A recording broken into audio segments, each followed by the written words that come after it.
It is now Tuesday, January 14th, 2:45 p.m.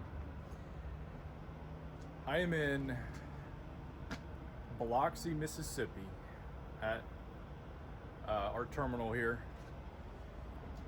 My last video ended on Saturday, so 4 days ago, the 12th,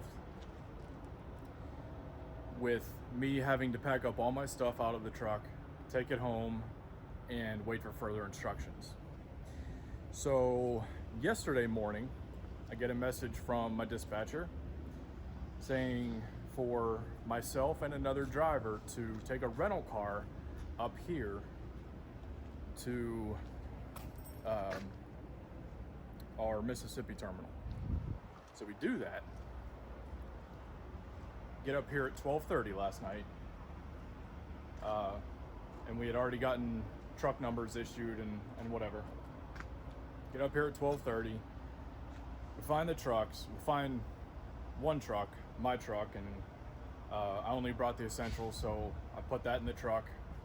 And we found a truck number that was very close to the other guy's truck, but not the exact number. Couldn't find that. So we just figured it was the one closest to it because it just had two numbers switched. So he slept in that truck. Well, this morning, come to find out that he was assigned to the truck that I thought I was assigned to. And that truck he was assigned to was an old,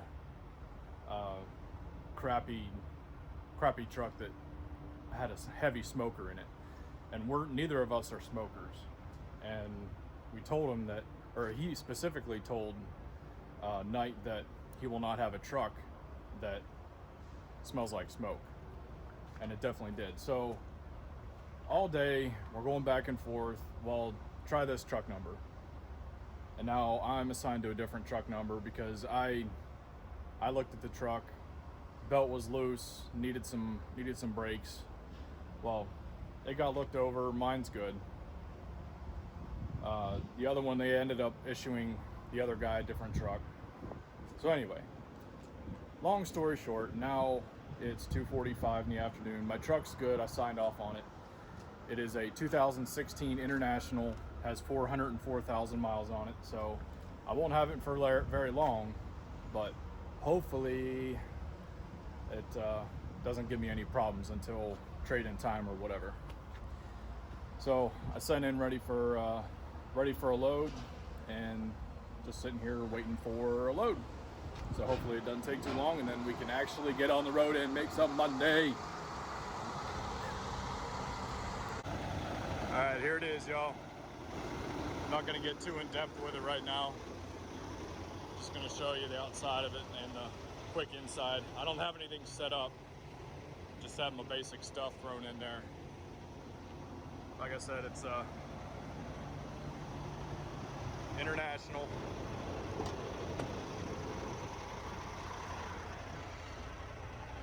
can tell it's really worn. Look at the steering wheel.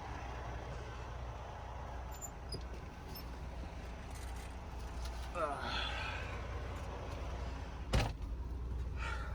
you go. There's my view. 404,455 miles. It's got the Bendix system.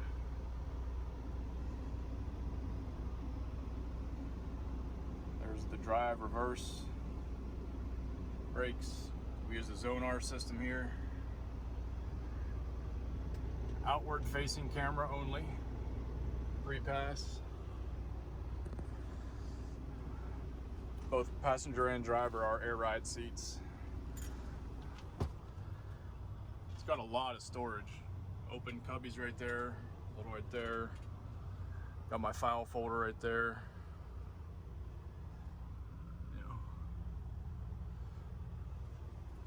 This is where the CB radio will go eventually.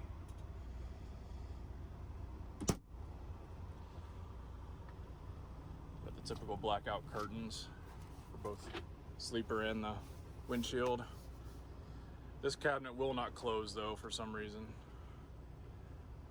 Sorry about the darkness here. Let me see if I can anything about that. Nope. Anyway, take my advice for it. There's three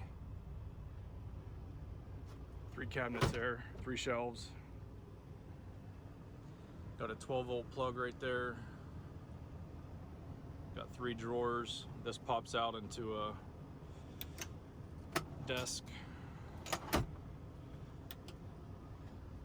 Bunk, obviously. S-bar heater back there. Second bunk, which will be good to store my bags and stuff. Second cupboard with 3 shelves, so that's good. Another little shelf here for, might be able to fit a microwave here, I'm not sure yet. And another open cabinet here. It's just tough to close it because it's so tight to the bed.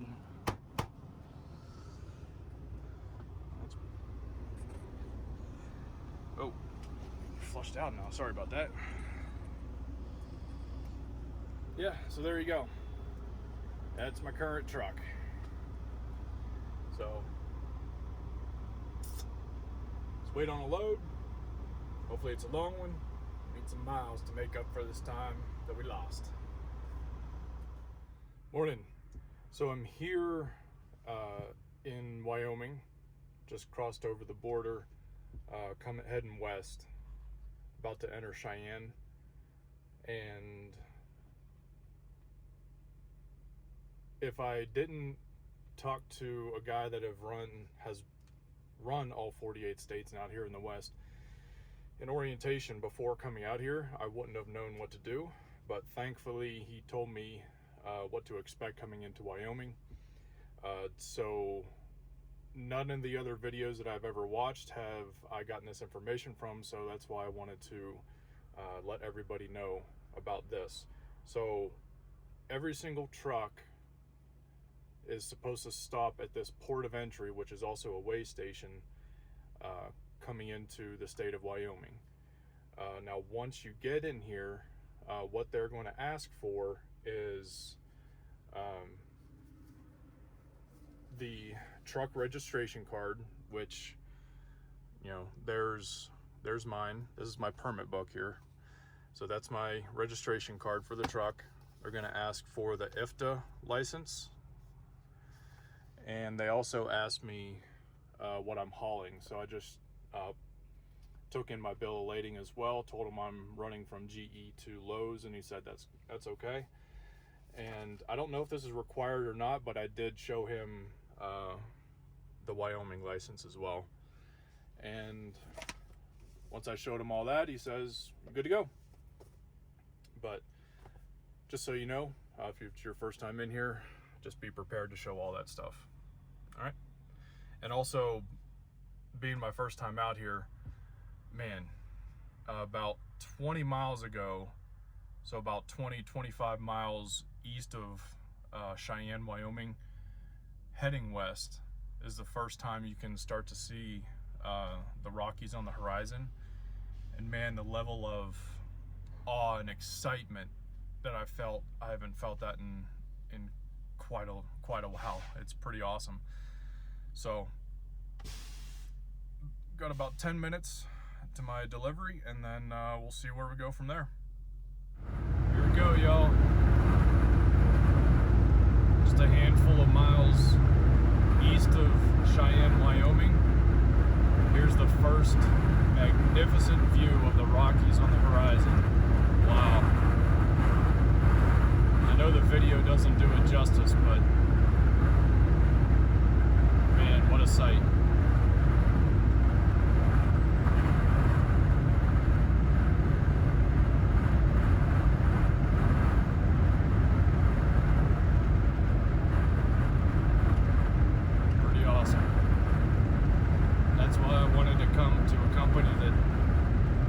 All 48 states. I wanted to experience things like this while I'm out here on the road.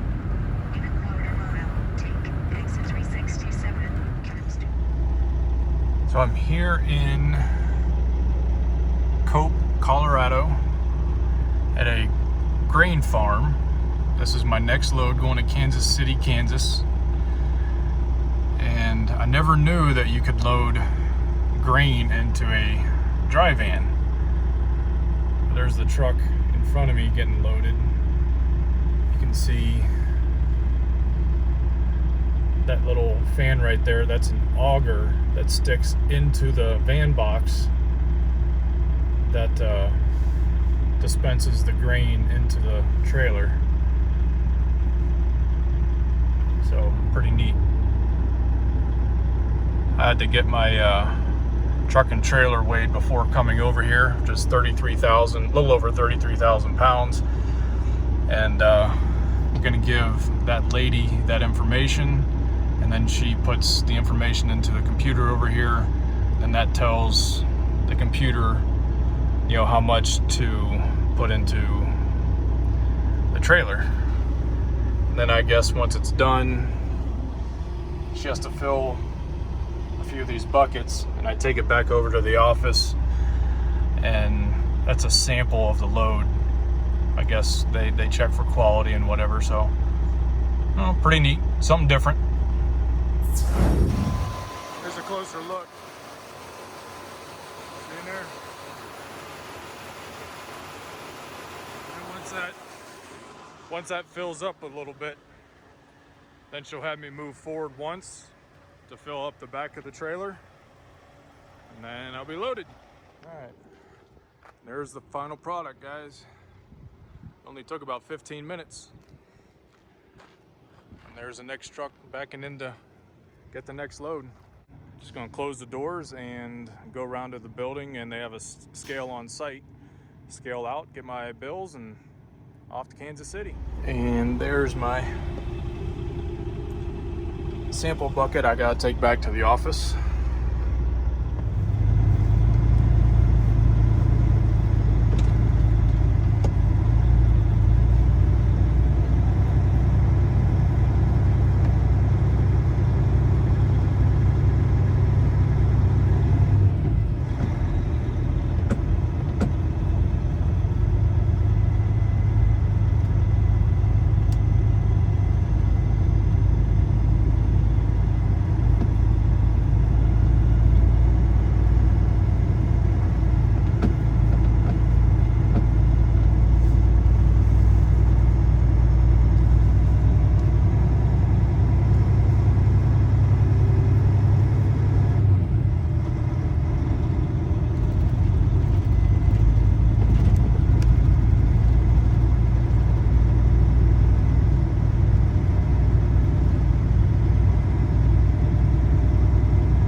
Alright, on this particular scale, you'll notice that I pull up a little bit, then stop, pull up a little bit more, and stop again. What I'm doing is adding up the axle weights, because this, you'll see just left of that pickup truck there's a red scale display.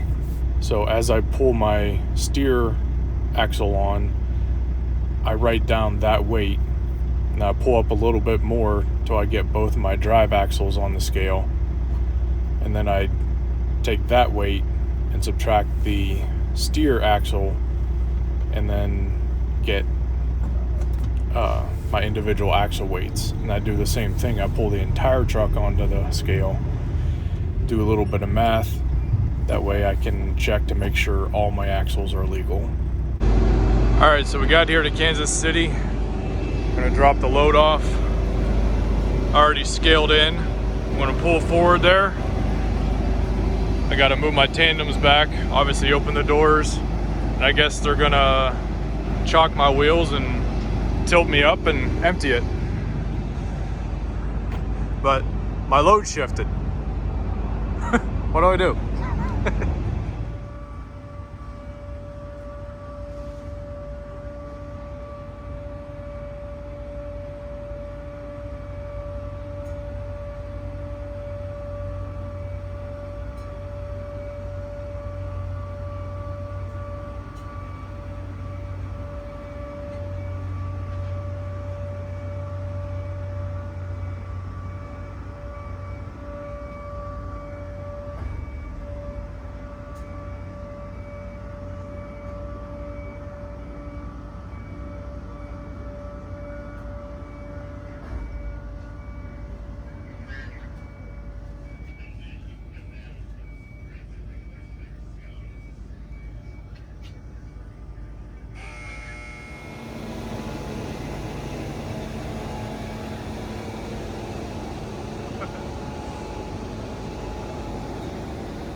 That's a 45-degree angle there. Almost, wow.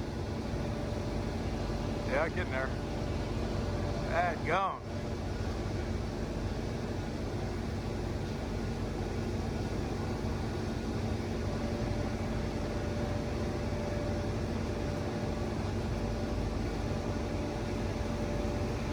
What it'd be like to be sitting in the seat right now. Look at that cab bouncing.